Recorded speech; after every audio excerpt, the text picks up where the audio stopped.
In April 2018, in the sleepy Florida Gulf Coast town of East Point, it appeared a killer had struck. I received a call that a body was located off of Highway 98, LT.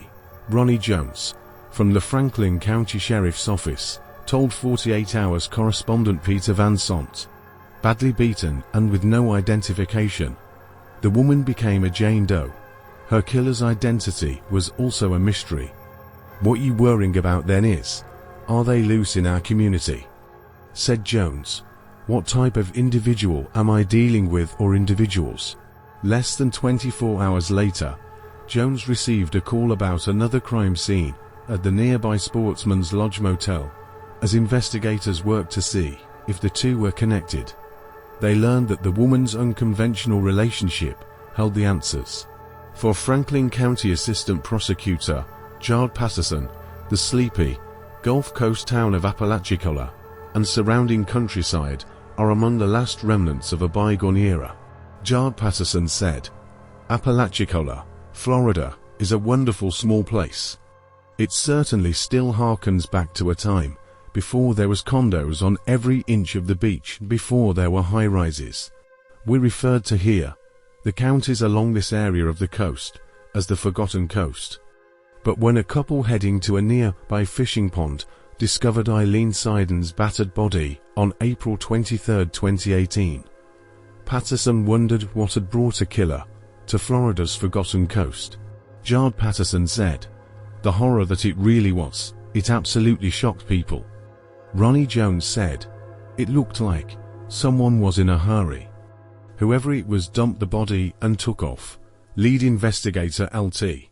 Ronnie Jones, then with the Franklin County Sheriff's Office, says documenting Eileen's unsettling dump site was the first of two ominous events over the next 24 hours.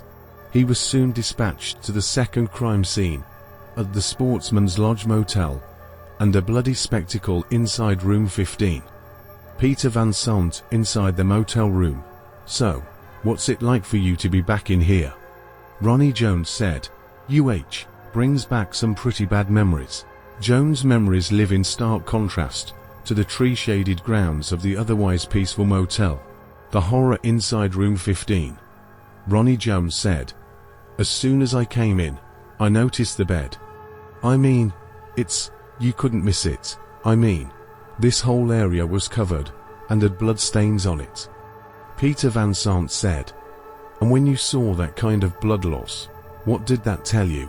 Ronnie Jones said, "I just put two and two together, and I automatically put that back to the body that was found the day before." Peter Van Sant said, "You did that quickly, like snaps fingers that." Ronnie Jones said, "Had to have. It wasn't just somebody cut theirself and bled a little bit on the bed. I mean, the amount of blood that was on this bed tells me that whoever was here was probably deceased." Jones recalled there was a smell of vinegar in the room. Peter Van Sant said, "And what did that tell you?" Ronnie Jones said, "That someone attempted to clean the crime scene. A luminol test for traces of human blood revealed what an apparently hasty cleanup couldn't hide."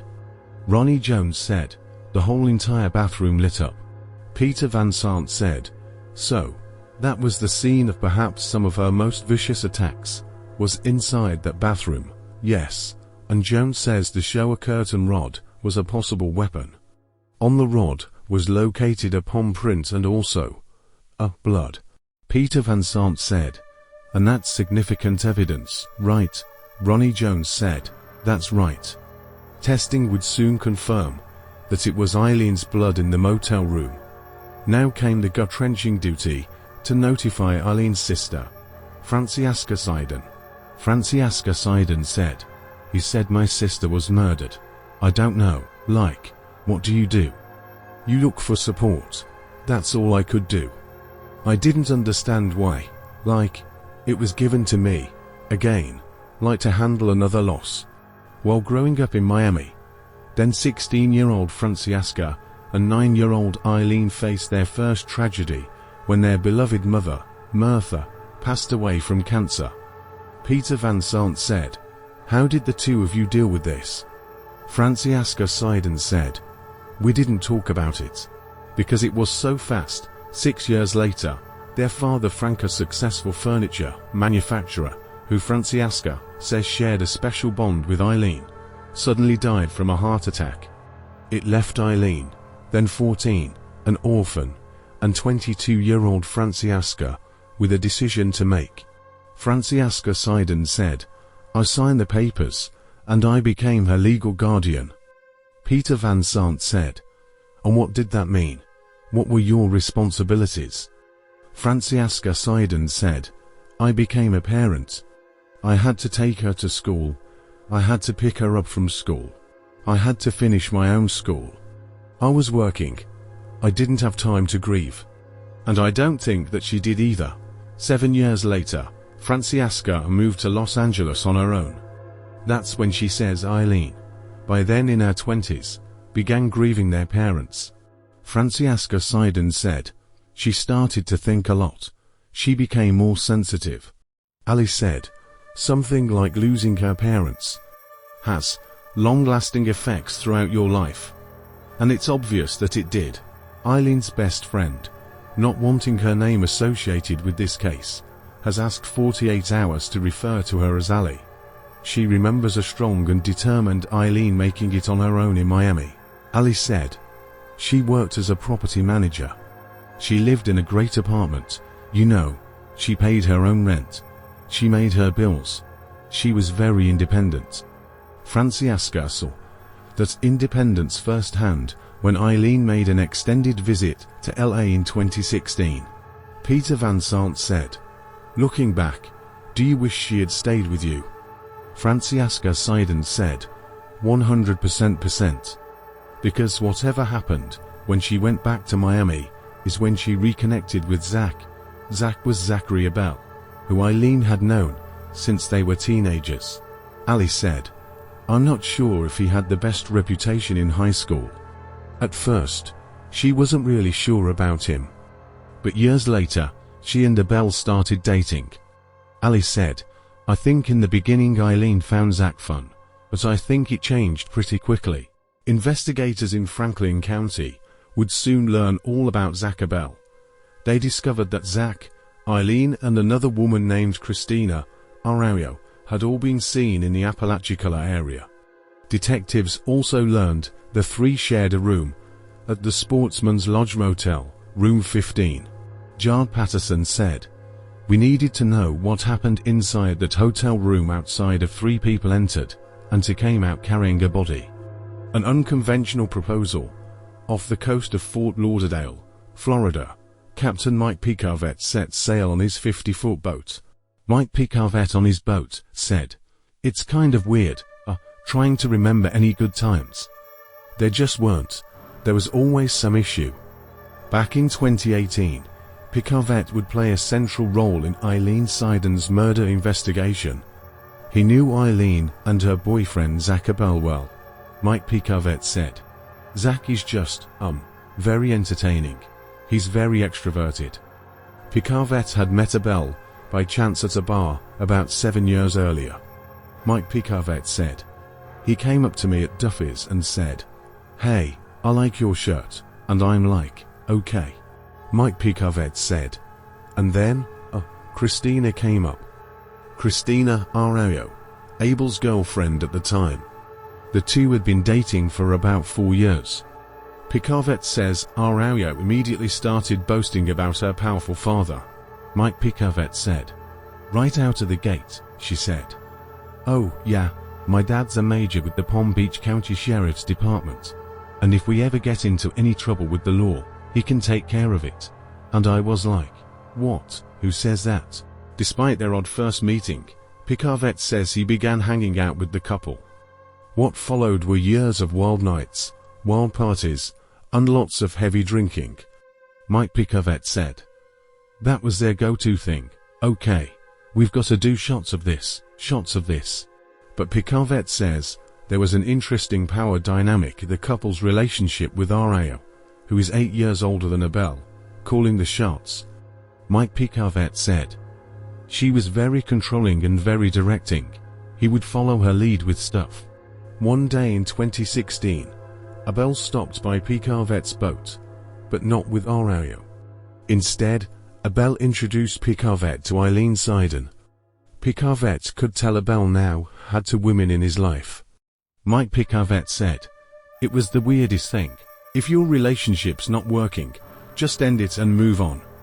However, Picavette says that Abel couldn't make a clean break from Arroyo, who was also his business partner. Mike Picavette said, "He tried so many times. He just didn't know how to." And then also, all the threats all the time that she could make him disappear. Every time she got drunk, she'd say some weird things. Eileen's best friend, Ali, says Abel and Aileen began to secretly date. Ali said, she seemed to love him so much that she was still hoping that he would, decide to be with her. He would lead her on to think he was trying to end it with Christina. In 2017, Aileen unexpectedly lost her job as a property manager. Ali said, she was really starting to lose control of her own life. Ali says that may explain why Aileen eventually started working at Abel and Arroyo's used car dealership. Ali said, it wasn't the independent life that she had always lived. Ali says Aileen continued to pressure Abel to break up with Arroyo for good. But when Abel finally tried to end things with Arroyo, she countered with an unconventional proposal. Ali said, it was not the answer that anyone expected. Christina came back and said, well, why don't we try and all be in a relationship then? It now became this opportunity for this throuple, three-way kind of relationship. A throuple is a romantic relationship among three people. Ali says Aileen was against the idea. Ali said, Aileen said, absolutely not. There's no way. It's never going to work. And there was kind of crickets for a few weeks. But Ali says Aileen later changed her mind. The trio was now a throuple. I was in shock really, but also a little bit happy for them that maybe this could work. But it didn't work. Before long, there was trouble. This whole dynamic started to change, where one of them always seemed to be the odd man out or was jealous. And at that point it just started to spiral out of control. According to Picavette, things escalated, leading to irrational behavior and fights fueled by alcohol. He says Aileen and Arroyo traded punches often, usually resulting in black eyes, on one or both of the women. That they'd sometimes hide behind big sunglasses. Mike Picavette said, it was an everyday thing, every second day thing, I could say. Ali remembers things differently. She says Abel was the main aggressor in the relationship. Ali said, Aileen would call me and would say, you have to come over here, like he hurt me again. And I'd rush over there and photograph her and beg her to go to the police. But Ali says Aileen refused, fearing Arroyo's law enforcement connections would work against her. Aileen's sister Francesca was furious when she learned of the abuse. Francesca Seiden, I wanted my sister out of the situation. I wanted her out, Peter Van Sant said. It's hard to leave. Francesca Seiden said, it's hard to leave. And I had this feeling that Christina was more violent of the two. Ali said, it was really difficult to see her going through a time like this. It was just so hard, and she was scared to death. Once, Ali says the abuse got so bad, she took Aileen to the emergency room. Ali said, I took her to the hospital because they have to report things. But she wouldn't say where the bruises came from. Aileen's best friend had to deliver a hard truth. Ali said, Aileen, you have to break up with this guy. Someone's gonna end up dead. I think they're gonna kill me. Ali said, when Aileen was in real trouble, it was hard to get anyone to come rescue her. The path that led to Aileen Seiden's murder may have begun weeks earlier. In 2018, Ali was surprised that despite the physical violence in their relationship, Aileen had decided to move in with Zach Abel and Christina Arroyo. The throuple was now working together, sleeping together, and living together. Ali said, Aileen was trapped in the relationship because she was trapped financially. But she felt that that was one last chance to make it work. It was like a 1 month or 2 month trial. But within a few weeks, Alice says Aileen had had enough. Alice said Aileen was going to move out. She was really done with the relationship, but Eileen's plans to leave were halted on April 7, 2018. After Abel and Arroyo had gotten into a violent fight. Alice says she got a call from Aileen on Abel's phone. Alice said she was going to leave and get Zach out of the house, but like to go to a coffee shop. The next call I got was from Christina. She was angry and furious. Alice says Arroyo threatened to report the car Aileen and Abel were driving it as stolen in an apparent attempt to keep them from leaving her behind. Ali immediately warned Aileen and Abel. Ali said, instead of coming around and coming back, like I thought they would, they hit the gas and went to Georgia. I said, what are you doing, Aileen? You don't have your phone. You don't have a wallet. This is crazy. She said, we're going on a road trip. This is a good thing. But the road trip wasn't a good thing to Christina Arroyo. She began harassing Abel and Aileen, sending a storm of angry texts. You two deserve each other. Arroyo sent more than 150 texts in roughly 24 hours. All went unanswered, including this one. My dad will be calling you. Later, Arroyo issued this threat. You F*** me over and now I'm F*** you over. Ali said, I was just trying to tell her, Christina. Why don't you worrying about your own life? About 48 hours into the road trip, Abel and Aileen were heading to Texas and Arroyo seemed to have a change of heart, texting. If you want to come back home, come back. You never have to question my love. For reasons that are unknown, instead of coming home, Abel invited Arroyo to join them, and she flew to Dallas. But with the throuple united, the old problems returned. Ali said, Aileen started to call me from Zach's phone at night saying, you know, this is getting bad. And I don't know what to do. It wasn't until Christina arrived that started to happen. I was really worried someone would get hurt. By day 10 of the road trip, Eileen's older sister, Francesca, was also worried. She hadn't heard from Aileen in a while.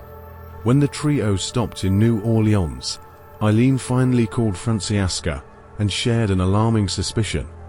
Francesca Seiden said, she's like, I think they're gonna kill me, no joke. So I was like, Aileen, run to the nearest gas station, go tell the person. Peter Van Sant said, call 911. Francesca Seiden said, yeah. Run to like, I said run. Get there, get out of there. Go. She's like, I can't. Francesca, desperate to help, tried to get more details from Aileen. Francesca Seiden said, if I had where the address was, I would have called the police then and there, but she had to go, she had to get off and she hung up. I was extremely frustrated, but I was scared. With no way to help her sister, Francesca hoped Aileen would stay safe. The road trip continued into its second week. The trio then headed to Panama City, Florida, but a missed exit led them to the Forgotten Coast. David Adlerstein said, the road trip is difficult to understand, parting one day and murdering the next. David Adlerstein is a reporter for the Apalachicola Times, one of the oldest newspapers in Florida. David Adlerstein said, I've been covering the Aileen Seiden case since the week it happened. On the evening of April 21st, the trio, captured on surveillance footage, stumbled into the quiet piece of Franklin County. David Adlerstein said, they went to a popular restaurant, the Red Pirate, played miniature golf, partied. At the recommendation of a local, the throuple headed to the nearby Sportsman's Lodge Motel. They reserved the last vacancy of the night, room 15. The next morning, on April 22, 2018, the throuple made a plan.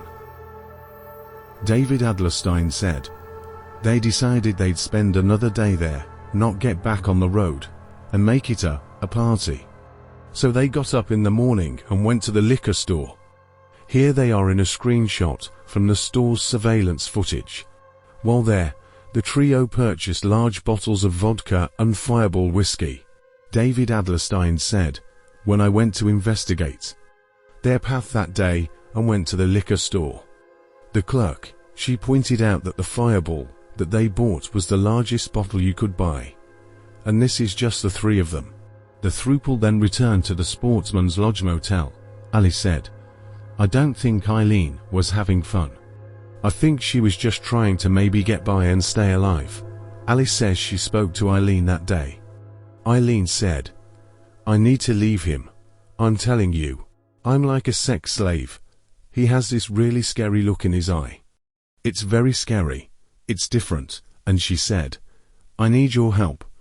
Ali says the two friends had crafted an escape plan. Aileen would get on a bus from Tampa, the trio's next destination.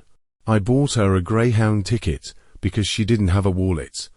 The bus would drop Aileen off near Miami, and Ali would take her home.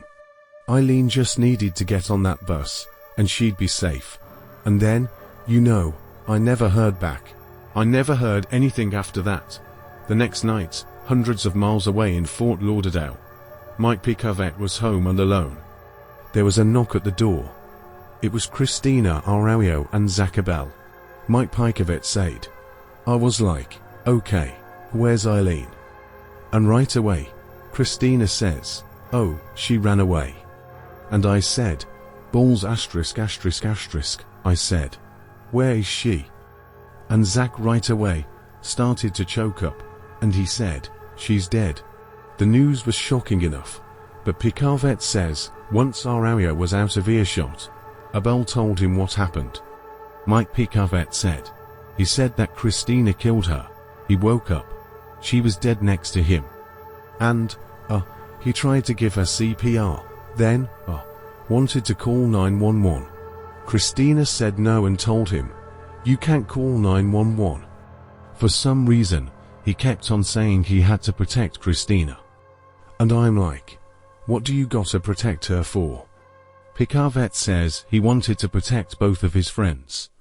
He feared a violent outcome, as he called 911. Mike Picavet said, "I didn't want them to get killed. I just wanted to make sure that they were brought in a safe way. The only thing that I could think about is to go talk to her father." Christina's father, Colonel Tony Araujo. The one, Picavet says, Christina had always bragged could make her problems go away. When Abel and Christina fell asleep on the sofa, Picavet took a photo of Abel and Araujo on his couch, and says he went online to search for Christina's father, a man he had never met. Mike Picavet said, "So, I was panicking, trying to find his phone number. When Picavet finally got a hold of Colonel Araujo, he didn't immediately reveal the deadly news. Mike Picavet said, I said, I gotta talk to you. It's about Christina. It's very important." Picavet says Araujo's father directed Mike to meet him at an odd place, a gas station. Mike Picavet said, "So I went up there. I said, Christina killed somebody. And he says, you know I'm a cop, right? And I'm like, yes, sir. I do." He right away said, "Wait right there." Picavet says Araujo's father then brought him to the sheriff's office to make a formal statement. Mike Picavet said, he did what was the right thing to do. He got to other people to ask me all the questions. Later that day, Picavet was shown a photo, and he was the one to identify the battered body of Aileen Seiden.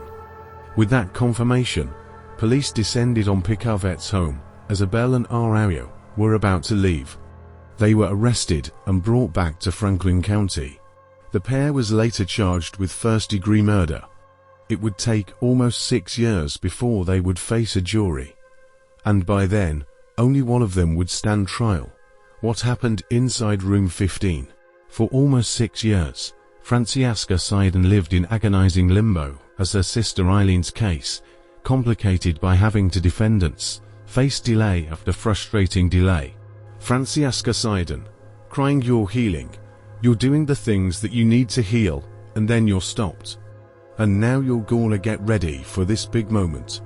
And then it stops again. Finally, in January 2024, at the Franklin County Courthouse in Apalachicola, Florida, Zach Abel was about to face trial. He had pleaded not guilty to first-degree murder and would stand before the jury alone. 8 months earlier, Christina Arroyo took a plea deal for a lesser charge of second-degree murder. Peter Van Sant said, "So, she admitted taking part in this." Jard Patterson said, "Yes, she implicated herself in the actual beating of Aileen." After studying a mountain of evidence, prosecutor Jard Patterson believes Abel was more responsible in Eileen's murder, and the state is relying on the jury believing Arroyo's version of what happened inside room 15. Jard Patterson said, "The only one who has told us anything about what happened in that room is Christina Arroyo." David Adlerstein said, "Once Christina made her plea deal, she would become the prosecution's star witness." Print reporter David Adlerstein, camera in hand, was there as Christina Arroyo transported the courtroom back to the evening of April 22, 2018. Arroyo testified that she, Zach Abel, and Aileen were relaxing in the room of the Sportsman's Lodge Motel after a day of heavy drinking. Jard Patterson in court said, "When Zach drinks, does he act differently?" Christina Araujo in court said, "Yes, he becomes very aggressive, very mean." Abel became violently enraged, says Arroyo, when Aileen posed a seemingly innocent question. Christina Araujo in court said, she said, "Christina, guess what?" Peter Van Sant said, and she looks over at Christina and says, "Hey Christina, guess what?" How would that sentence be finished? Jard Patterson said, "I have no idea cause she never got to finish it." Christina Araujo said, "Zachary got up immediately and went over to her and was in her face, hitting her. He's just yelling at her, telling her, 'You always start problems,' crying." Arroyo admits to also hitting Aileen. She demanded to know what she was about to say. She never got an answer. Christina Araujo in court said, "And I got so frustrated. I just went and I left the room." After stepping outside room 15 for a few minutes, Arroyo claims she returned to find Abel and Aileen in the bathroom. Christina Araujo said, "When I opened the door, he had something white in his hand, like if he was poking at her."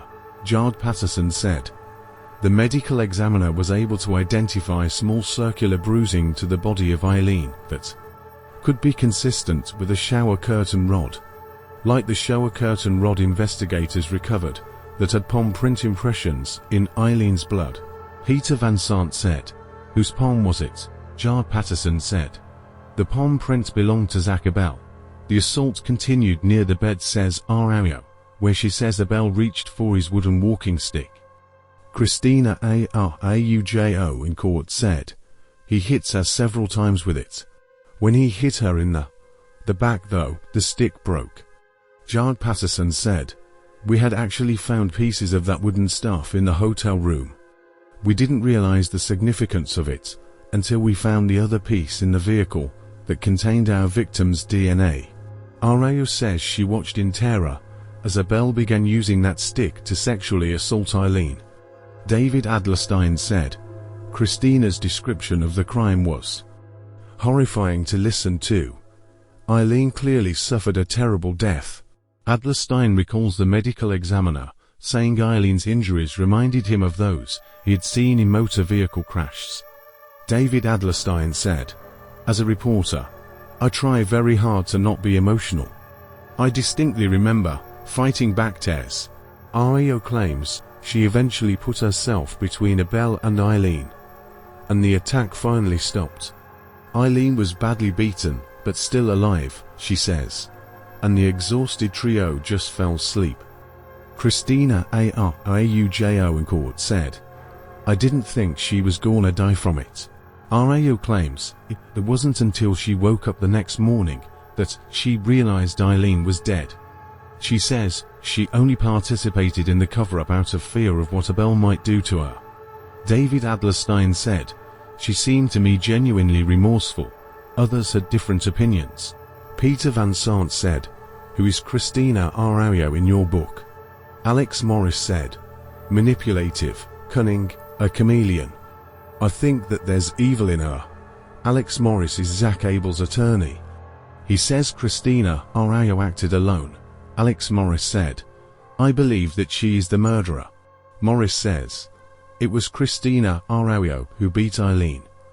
And that photo taken by Mike Picarvet at his home of part of the murder shows she had injuries to her hands and feet." Peter Van Sant said, "Which tells you Christina must have been the attacker." Alex Morris said, "That's right. Arao was the one with homicidal intent," says Morris, "triggered when Abel and Aileen took off with her in the rearview mirror." And he says those threatening texts that she sent to Abel's phone before joining them on the road trip read like a confession. Alex Morris said, "There are threats of bodily harm to both Aileen and Zach in the messages." Peter Van Sant reading Arao's text, "You come near me ho, I will kill you." Alex Morris said, "I think it speaks for itself, and that's exactly what happened." After Aileen's murder, Morris says Arao wiped down the motel room using the vinegar that Ronnie Jones would later smell. He says Abel's palm prints on the curtain rod got there when he moved it during the cleanup. Alex Morris said he was instructed to pick the curtain rod up over there and put it over there. Peter Van Sant said, "By." Alex Morris said, "Christina." A toll booth surveillance photo from after the murder shows that Christina Arao, and not Zach Abel, was the one driving the car. And therefore, Morris says, she was the one in control. Alex Morris, the evidence indicates Christina to be the one giving the directions, and had everything to be able to manipulate the situation. Manipulating Zach Abel, says Morris, because of those threats she had been making for years about her father's influence in solving her problems. Alex Morris said, "Bottom line is Zach was fearful of Christina's father. Abel chose not to testify." When Morris made his final arguments to the jury, he concluded the evidence showed there was only one person who wanted Aileen Seiden dead. Alex Morris in court said, "They haven't proven any motive as to why Mr. Abel would be interested in murdering Miss Seiden, but I'll tell you where motive lies, and it's clear as day, and that's with Ms. Arao."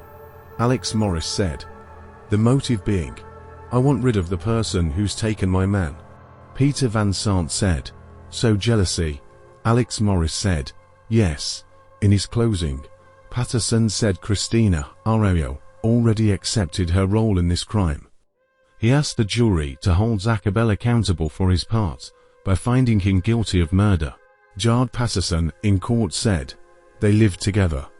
They worked together. They own a business together. They went to the Sportsman's lodge together. They emptied out the room together. They ran away together. They got arrested together. The only thing they didn't do together was kill Aileen Seiden." No way. But who would the jury believe? A question and answered. Ronnie Jones said, "She wasn't born here. And she didn't live here, but she was left here. And she always be remembered by Franklin County. Residents of Florida's Forgotten Coast will now long remember Aileen Seiden," says Ronnie Jones. Almost 6 years after her death, the community waited for justice for the stranger they now had come to embrace as one of their own. Peter Van Sant said, "What was going through your mind as the jury begins its deliberation?" Ronnie Jones said, "Make it quick." David Adlerstein said, "I was told by the jury foreman that when they first went in, there was 10 in favor of first-degree premeditated murder with 2 holdouts. After about 5 hours of deliberations, the jury reached a consensus. Judge Allman in court said, in the case of the state of Florida versus Zachary Ray Abel, the defendant is guilty of the lesser included offense of second-degree murder. Second-degree murder just like Christina Arao. Adlerstein says the jury foreman told him they just couldn't decide if Abel had actually intended to kill Aileen. David Adlerstein said they knew that Christina had pled guilty to second, and I think they eventually said, we're going to give him the same. Mike Picavet said, it doesn't tell me that they're equally responsible. Mike Picavet says, even with the verdict, he's convinced his friend played no part in Eileen's death. Mike Picavet said, to me, there's an innocent man sitting in jail. Ronnie Jones said, I think they're both just as guilty as the other. Now retired from law enforcement, Ronnie Jones spends his days tending his bar in Apalachicola. He says he's still left wondering what really happened inside room 15. Peter Van Sant said, is this case a mystery to you? Ronnie Jones said, it's not a mystery on exactly what happened, but exactly why it happened. That is what still bothers me to this day. Why? Like what Aileen might have been about to say, that sparked the attack. Ronnie Jones said, it was my understanding in the rumors that she was fixing to disclose the fact that she was pregnant. Peter Van Sant said, pregnant? And was she pregnant? Did you learn that at the autopsy? Ronnie Jones said, I was at the autopsy, and she was not pregnant. I don't know if she thought she was or not. When it was time for sentencing, Abel finally spoke and told the courtroom another twist in this tortured story. Zach Abell at sentencing, I'd stopped, and I had grabbed a ring pop, and I proposed to her with a ring pop and asked her to marry me. And she said, yes, and me and Aileen were gonna go our way and leave Christina out of it. Peter Van Sant said, Zach spoke at his sentencing and said that he'd actually proposed to Aileen during this trip. Francesca Seiden said, I think that is just BS. It's a great story, but no. Judge Allman at sentencing, I have been in the justice system in one form or another for 40 years. Rarely have I seen the sort of injuries that I saw on Aileen Seiden. The judge told Abel he wished he could impose a harsher punishment before sentencing him to the maximum, life in prison. Jared Patterson said, in the state of Florida, life means life. We don't have parole. At her sentencing, Arroyo's father, Colonel Tony Arroyo, set the record straight. He said he never used his influence to benefit his daughter, and he recalled the conversation he had with her after the murder. Call Tony Araujo at sentencing. You will own up to the truth. You will accept responsibility. You will be the voice of the victim, and you will testify under oath in a court of law. And then whatever is sentenced to you, that's fine. Jared Patterson said there was no agreement with her as to the length of sentence. She gave her statement with the knowledge that she could still receive life in prison. Christina Araujo at sentencing. I think about that day every day of my life. The details haunt me, and the memories keep me up. The judge acknowledged her cooperation and sentenced Arroyo to 25 years. Ronnie Jones said, justice has been served. He won't beat up any more females, neither will she. Ali said, I think that every woman kind of thinks, I would leave if I was in that situation. I would just get up and leave. I would never tolerate that. Eileen's best friend Ali hopes there will be more compassion for those trapped in abusive relationships. Ali said, it's always that, I'm sorry. It's never going to happen again. And you believe it, because you're in love and things are good 95% of the time. But the 5% that are bad are so bad, Peter Van Sant said.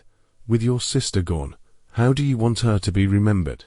Francesca Seiden said, I want her to be remembered as a sweet, loving human being whom, unfortunately had, lost her parents at such a young age, but she was still so sweet. Like she was such a sweetheart. Her soul was so kind. Christina Arroyo is scheduled to be released in 2043. She will be 63 years old. If you or someone you know is a victim of domestic violence, contact the National Domestic Violence Hotline at 1-800-799-7233.